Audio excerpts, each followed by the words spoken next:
السلام علیکم ورحمۃ اللہ وبرکاتہ. کیا حال ہے آپ لوگوں کا؟ الحمد للہ. نحمده ونصلی علی رسولہ الکریم. اما بعد فاعوذ باللہ من الشیطان الرجیم. بسم اللہ الرحمن الرحیم. رب اشرح لی صدری ویسر لی امری واحلل عقدۃ من لسانی یفقہوا قولی.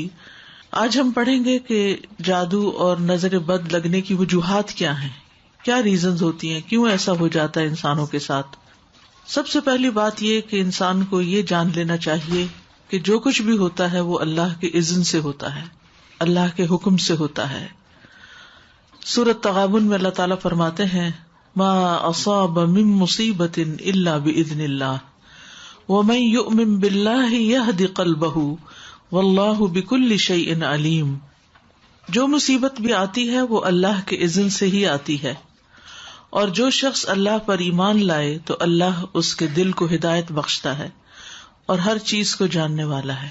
یعنی جب ایسی کوئی تکلیف پہنچے تو انسان سوچے کہ یہ اللہ کے اذن سے آئی ہے، اس کے پیچھے اللہ کی کوئی حکمت ہے، کوئی مصلحت ہے، کوئی مقصد ہے، اور اگر آئی ہے تو اس کو دور کرنے والا بھی اللہ ہی ہے.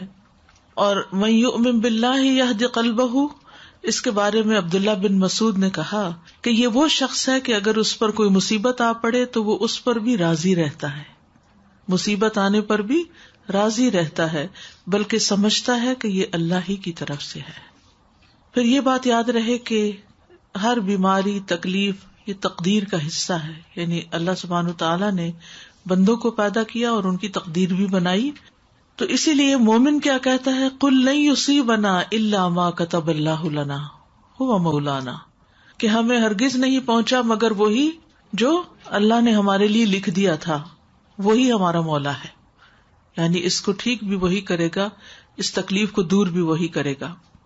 پھر اسی طرح اللہ کا اذن کیوں ہوتا ہے، اس کی وجوہات کیا ہوتی ہیں، وہ تو اللہ ہی بہتر جانتا ہے. لیکن جو وجوہات ہمیں قرآن و سنت سے پتہ چلتی ہیں ان میں سے ایک وجہ یہ ہے کہ جب انسان اپنے اذکار میں، تلاوت میں، دعاؤں میں، تعوذات میں کمی کرتا ہے تو شیطان کو اٹیک کا موقع مل جاتا ہے.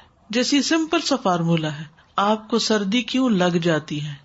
کیونکہ آپ نے پراپر کلودنگ نہیں کی ہوتی، آپ نے پراپر اپنے آپ کو ڈریس اپ نہیں کیا ہوتا، تو وہ پھر آپ کے اوپر اٹیک ہو جاتا ہے. اسی طرح بہت ساری چیزیں جو اسباب کی، یہ دنیا اسباب کی ہے، تو وہ اسباب کیا ہیں کہ جس کی وجہ سے کوئی مسئلہ پیش آ جاتا ہے. وہ ہم سب جانتے ہیں کہ اللہ سبحانہ تعالیٰ نے جتنی چیزیں دنیا میں بنائی ہیں ان سب کا کوئی نہ کوئی ایفیکٹ بھی ہے، ان کے اندر اثرات بھی ڈالے ہیں. تو وہ مخصوص اثرات ہوتے ہیں جو انسان کے اوپر عامل ہوتے ہیں. ابن القیم کہتے ہیں کہ نظر بد ایک قسم کے تیر ہوتے ہیں جو محسود کی طرف حاسد اور عین یعنی نظر لگانے والے کے نفس سے نکلتے ہیں. کبھی تو وہ ان کا نشانہ بن جاتا ہے، کبھی وہ خطا ہو جاتے ہیں، یعنی تیر ادھر ادھر ہو جاتے ہیں، اس بندے کو نہیں لگتے. پھر اگر یہ تیر اس کو ننگا پاتے ہیں تو اس پر کوئی بچاؤ کا سامان نہیں، یعنی اگر عبادات وغیرہ کی زرہ اس نے نہیں پہنی ہوئی تو اس پہ لگ جاتے ہیں. اور یہ کہ وہ صبح شام کی اذکار کی حفاظت کرنے والا نہیں. تو جو شخص صبح شام کی اذکار کی حفاظت کرے وہ اللہ کی پروٹیکشن میں ہوتا ہے، اور اس نے اپنے اوپر حفاظت کا لباس پہنا ہوا ہوتا ہے کہ کوئی تیر آئے بھی تو وہ بسم ہو جاتے ہیں، ختم ہو جاتے ہیں، اس کو نقصان نہیں دیتے. اسی طرح ایک اور وجہ یہ ہے کہ کوئی بھی مصیبت انسان پر امتحان اور آزمائش کے لیے آتی ہے، انسان کو دیکھنے کے لیے کہ وہ کرتا کیا ہے. اور پھر جادو اور نظر بد کی علامات کیا ہیں، کہاں سے پتا چلے گا کہ یہ جادو ہے یا نظر بد ہے. تو قرآن و سنت کی روشنی میں ہم دیکھتے ہیں کہ مریض کے اوپر کس قسم کے اثرات ہوتے ہیں اور کیا علامات ہوتی ہیں. مثلاً جب انسان پر جادو ہوتا ہے یا اس کو نظر لگتی ہے تو وہ دیوانوں جیسی حرکتیں کرنے لگتا ہے، یعنی اچانک اس کے مزاج میں تبدیلی آ جاتی ہے. یعنی ایک اچھا بھلا چنگا بھلا انسان، بھلا مانس گالی گلوچ پہ اتر آتا ہے، تو یہ دیوانگی ہے نا، پاگل پن ہے. ابو ذر رضی اللہ عنہ نبی صلی اللہ علیہ وسلم سے روایت کرتے ہیں کہ بے شک نظر بد آدمی کو اللہ کے حکم سے دیوانہ کر دیتی. یعنی اس میں پاگل پن کے سے دوڑے پڑنے لگتے ہیں، مثلا چیخو پکار کرنے لگتا ہے، یا اور اسی طرح کی کچھ حرکات اس سے سر درد ہونے لگتی ہیں جو عام نارمل حالات میں نہیں ہوا کرتی. یعنی ویسے وہ انسان بالکل صحیح بہیو کرتا ہے. آپ نے دیکھا ہوگا کہ بعض لوگ اچھے بھلے بہت با اخلاق با حیا بہت اچھی شخصیت کے مالک ہوتے ہیں کہ یکایک ان کے اندر ایسی کیفیات پیدا ہو جاتی ہیں کہ جو ان کی ساری عقل چھین لیتی ہیں. پھر اسی طرح شدید بیماری کا اچانک شکار ہو جانا. عبداللہ بن عامر کہتے ہیں کہ عامر بن ربیعہ اور سہل بن حنیف دونوں غسل کرنے کے ارادے سے نکلے. وہ کوئی اوٹ تلاش کر رہے تھے کہ نہا سکیں.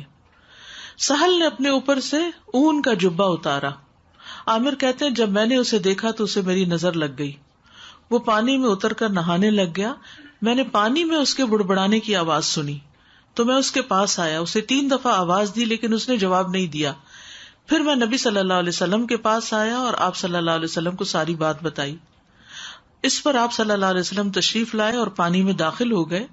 گویا کہ میں اب بھی آپ کی پنڈلیوں کی سفیدی دیکھ رہا ہوں.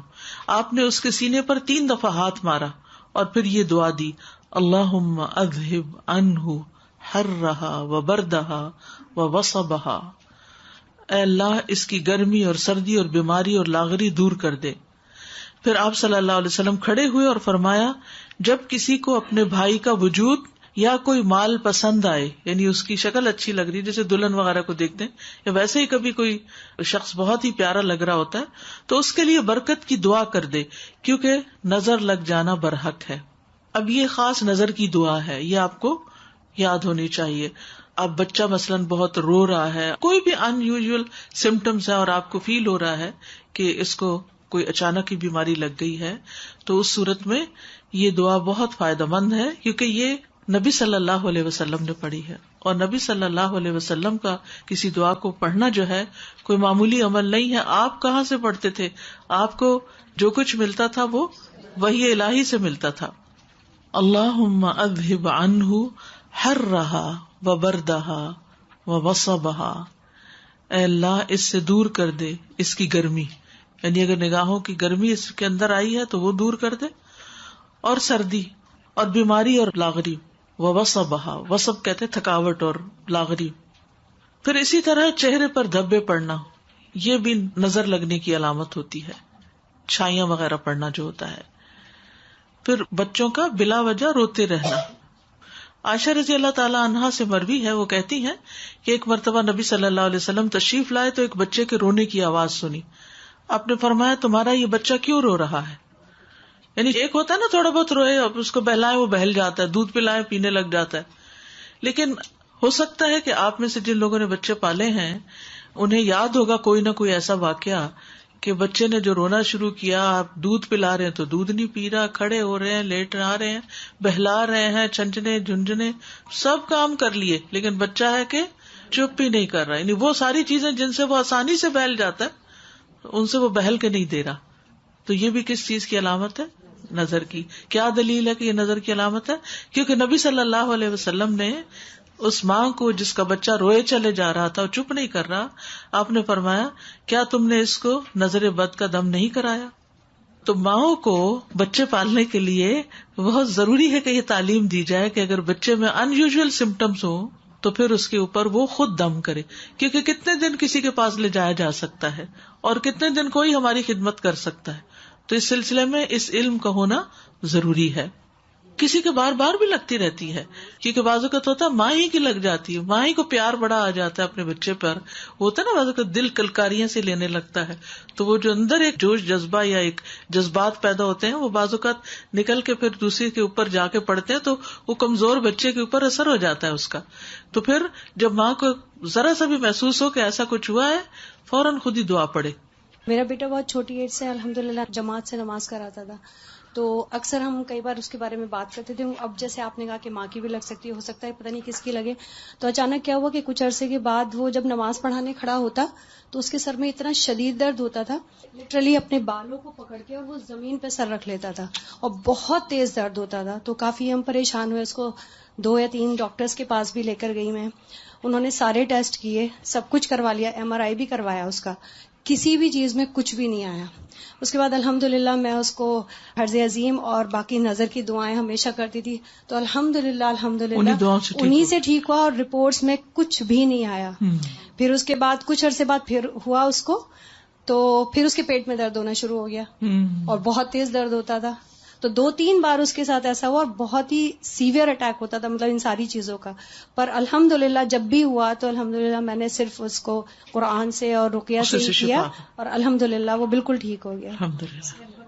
اسی طرح بچے کمزور ہو جاتے ہیں, سوکھے کا مرض آپ نے سنا ہوگا, سب کچھ کھاتے پیتے ہیں لیکن ان کی جان نہیں بنتی, کمزور ہوتے ہیں. آپ صلی اللہ علیہ وسلم نے اسما بنت امیس رضی اللہ عنہا سے کہا, کیا بات ہے کہ میں اپنے بھائی یعنی جعفر بن ابی طالب کے بیٹوں کے جسموں کو دبلا دیکھ رہا ہوں, کیا انہیں فقر و فاقہ رہتا ہے, انہیں کھاتے پیتے کچھ نہیں؟ انہوں نے عرض کیا, نہیں بلکہ انہیں نظر بد بہت جلد لگ جاتی ہے. آپ صلی اللہ علیہ وسلم نے فرمایا, انہیں دم کرو.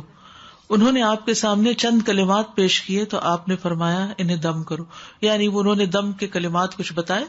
تو اس میں آپ دیکھیے کہ ایک تو مسنون دم ہے ہی, لیکن بعض اوقات کوئی شخص آپ کو کوئی آیت بتا دیتا ہے کہ یہ پڑھ کے دم کرو, یا کوئی اور اس طرح کے الفاظ بتا دیتا ہے, تو ہمیشہ یہ چیک کرے کہ اگر ان کے اندر کوئی شرکیہ بات نہیں تو وہ بھی پڑھ کے دم کیا جا سکتا ہے, ایز لانگ ایز اللہ سبحانہ تعالیٰ کو پکارا جا رہا ہے, اللہ کا ذکر کیا جا رہا ہے, اور اس میں کوئی اس طرح کی چیز نہیں, تو کوئی حرج کی بات نہیں.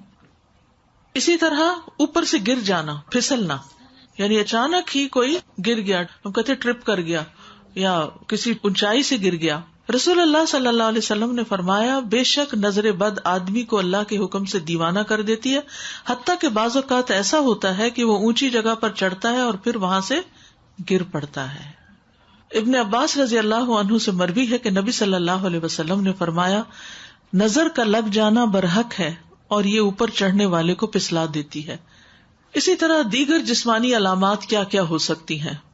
مثلاً بغیر کسی وجہ کے مزاج میں تبدیلی آ جانا. آپ ہر روز صبح آرام سے اٹھتے تھے, اپنے کام کاج میں لگ جاتے تھے, آپ کی روٹین تھی, ایک دن بھر کا ایک اسکیڈول تھا, لیکن آپ کے مزاج میں ایسی تبدیلی آ جاتی کہ کچھ کر ہی نہیں پاتے. تو بغیر اسباب کے مزاج میں تبدیلی آنے کی کچھ علامتیں ہیں, اگر وہ آپ کے اندر ہیں تو ان سے بھی ہوشیار رہیے. مثلاً سستی, گھبراہٹ, خاموشی اور تنہائی کی عادت, کہ لوگوں کو نہ فیس کر سکنا, کہ کسی سے مل نہیں سکتے, یعنی پیپل فوبیا, یعنی کوئی بھی سامنے آ جائے تو گھبراہٹ شروع ہو جائے کہ کب میری جان اس سے چھوٹے اور میں اپنے کمفرٹ زون کے اندر جا کے اپنی دنیا میں خوش رہوں. پھر ذہنی انتشار, یعنی کسی چیز پہ ذہن کا فوکس نہ ہونا, یعنی آپ پڑھنے بیٹھے ہیں تو آپ وہ لائنیں ادھر کی ادھر ہو جاتی ہیں, کچھ سمجھ ہی نہیں آتی کہ کیا پڑھا کیا نہیں پڑھا. بے چینی کی کیفیت, لیکن جگہ بدلتے ہی افاقہ ہونا. مزاج میں حد سے زیادہ چڑچڑاپن, چھوٹی چھوٹی بات پر ناراض ہو جانا, موڈ آف کر لینا, کسی کام میں دل نہ لگنا, کہیں ٹکنا ہی نہ, ایک کام ایک دن کیا پھر وہ چھوڑ دیا, پھر وہ شروع کیا پھر وہ چھوڑ دیا. نماز, روزہ اور دیگر عبادات سے دل اکتا جانا. کئی دفعہ کہتی ہیں نا مائیں, بچہ اتنی اچھی خود ہی سے نماز پڑھ لیتا تھا, پتہ نہیں کیا ہوا یہ کہ آپ نے کسی سے کہا ہوگا میرا بچہ تو خود ہی پڑھ لیتا ہے نماز, اور وہی سے کام خراب. سر کا دکھنا اور بغیر سبب کے اچانک جسم گرم ہو جانا, حرارت بڑھ جانا. دونوں یا کسی ایک کندھے میں درد ہونا جیسے کہ کوئی انگارہ ہو, یعنی ایک جگہ خاص طور پر جیسے کوئی ہیٹ نکل رہی ہو وہاں سے. بیک ایک, نیچے کے حصے میں درد ہونا, یعنی جسم کے اچانک یہ جو یعنی بیک بون ہے اس کے نیچے درد. بالوں کا اچانک گرنا شروع ہو جانا, یعنی ایک تو ہوتا ہے نا کہ کسی بیماری کے بعد گرتے ہیں, یا تھوڑے بہت تو ہر ایک کے گرتے ہیں, روز تو گرتے ہی ہیں, لیکن بعض اوقات ایسا بھی ہوتا ہے کہ جو گرنا شروع ہوتے ہیں تو وہ تھمنے کا نام نہیں لیتے. وزن کا اچانک کم ہو جانا, یعنی کھا پی رہے ہیں سب کچھ ٹھیک جا رہا ہے, کھانے کی خواہش کا ختم ہو جانا, بھوک نہ لگنا. فضا میں خنکی بھی ہو تو جسم کی حرارت بڑھ جانی, باہر ٹھنڈا ہے لیکن جسم گرم ہوئے چلا جا رہا ہے, اور اسی طرح باہر گرمی ہے اور جسم ٹھنڈا ہی ہوا چلے جا رہا ہے. چیز کو ذہن میں رکھنے, حفظ کرنے اور سمجھنے کی قدرت نہ ہونا, یعنی حفظ ہوتا ہی نہیں, کر کر کے پھر وہیں کا وہیں کڑے. کثرت سے پسینے آنا اور ان کی بو تبدیل ہو جانا, یعنی ایک تو ہر انسان کی ایک ہوتا ہے نا اسمیل ہوتی ہے, لیکن ایک وہ بہت اسٹرانگ قسم کی شروع ہو گئی. جلد پر پھوڑے پھنسیوں کا خارش کا ظاہر ہونا یا چیونٹیوں کے رینگنے کا احساس ہونا، جیسے کچھ چل رہا ہے جسم پر، نیند کا کم آنا اور زیادہ تر جاگنا، انسومنیا جس کو بولتے ہیں، بعض اوقات دورے کی کیفیت کے دوران گردن ٹیڑھی ہو جانا، ڈراؤنے خواب آنا، بیداری میں بھی چیخو پکار کی آوازیں سنائی دینا، علیحدگی اور تنہائی پسند کرنا، ذہنی پراگندگی، گھر والوں، دوست، رشتہ داروں سے معاملات بے سبب خراب ہونا، یعنی جس کے ساتھ یہ معاملہ کیا وہیں گڑبڑ ہو گئی، رونے کی خواہش کرنا یا ہمیشہ روتے ہی جانا، یعنی رونے کو ہی بہت دل چاہتا ہے۔ تو یہ عوارض جو ہیں یہ بیماریاں ہیں اور بیماریوں کی علامات ہیں، ان میں نفسیاتی، روحانی، جسمانی سبھی اکٹھے ہو سکتے ہیں، یعنی جسمانی بھی، روحانی، نفسیاتی، یہ سارے مل بھی جاتے ہیں بعض اوقات۔ جیسے اگر بنیادی بات آپ یاد رکھیں نا کہ کبھی جسم میں تکلیف شروع ہوتی ہے اور وہ روح پہ جا پڑتی ہے اور وہ روحانی بیماری بن جاتی ہے، اور کبھی روح پر کوئی چیز آتی ہے اور وہ جسم کی طرح منتقل ہو کے جسمانی دردیں جو ہیں یہ جسمانی تکلیف ہے لیکن سبب روحانی ہے۔ اسی طرح کچھ غیر معمولی علامات نظر آنا، ٹھیک ہے، ان میں خون کے چینٹے گرنا، طے شدہ کپڑوں کو کٹا ہوا پانا، خاوند یا بیوی کو ایک دوسرے میں کشش ختم ہو جانا، ینگ ہے، جوان ہے، لیکن یہ نارملٹی ہے نا کہ ہسبینڈ کو وائف کی ضرورت ہی نہ رہے۔ پھر اسی طرح آپس میں بلا وجہ شکوک و شبہات پیدا ہو جانا، ایک دوسرے کا ٹرسٹ ختم ہو جانا، خاوند یا بیوی کو ایک دوسرے کی شکل بدصورت دکھائی دینا۔ تیسری بات، مال سے متعلق کچھ علامتیں، مال میں برکت نہ ہونا، اچانک نقصان ہونا، جسے نظر لگی ہوئی ہو وہ کام سے نفرت کرتا ہے، باوجود قدرت ہونے کے رزق تلاش کرنے سے روگردانی کرتا ہے، یہ کوشش ہی نہیں کرتا، لوگوں پر تہمت لگانا کہ لوگ مجھے گھورتے ہیں اور لوگوں کی وجہ سے میں ناکام ہوں، یعنی دوسرے لوگوں کو بلیم کرتے رہنا، یہ بھی ایک نارمل رویہ نہیں ہوتا نا۔ انسان اپنے نقصان یا اپنے ناکامی کی ریزن صرف دوسروں کو دے کے مطمئن نہیں ہو سکتا، اس کو خود بھی رسپانسبلٹی لینی چاہیے، لیکن وہ شخص کنونسڈ ہوتا ہے کہ نہیں، دوسروں کی وجہ سے ہی میں ناکام ہوں، میرا اپنا کوئی قصور نہیں۔